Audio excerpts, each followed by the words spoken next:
Fashion has always been a major part of African American culture from the very beginning.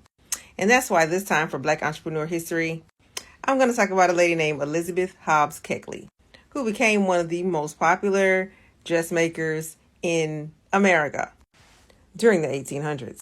She was actually the dressmaker for Abraham Lincoln's wife.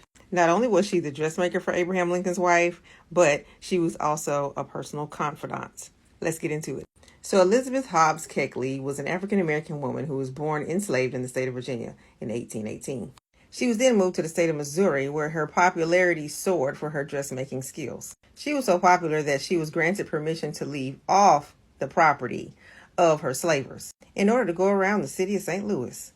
All the ladies wanted dresses by Elizabeth Hobbs Keckley. But let me back up. She wasn't just a dressmaker, she was also a teacher and abolitionist. She attended the First African Baptist Church, which is the oldest African American church west of the Mississippi River, founded by John Berry Meacham. Anyway, there was a secret school in the basement of the church, and that's where they would teach African Americans to read and write, and also aid in whatever else they needed. She did all this under the guise of a sewing class. So yeah, they had to sneak because of slave codes. But back to her dressmaking. Long story short, she needed and wanted desperately to buy her freedom. The slavers gave her a price of $1,200. That's about $38,000 today. She knew she needed help coming up with that money. But guess what? Because she was so adored as a dressmaker, several of the ladies of St. Louis put in on her freedom papers, and she was able to get her freedom. It was then that she moved to D.C., Washington, D.C. She opened her own business as a dressmaker, and her popularity soared. She was so well known that Mary Todd Lincoln, the wife of President Abraham Lincoln, hired her as her own personal dressmaker.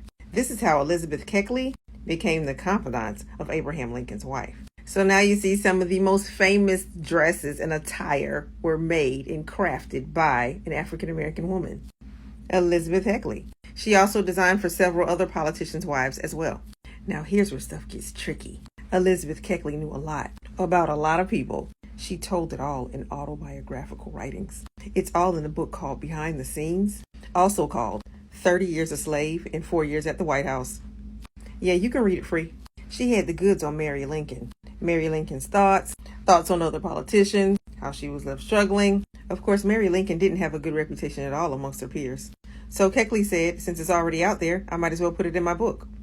She wouldn't be revealing anything that everyone didn't already know about. She also wouldn't detail about her entire life, the good and the bad.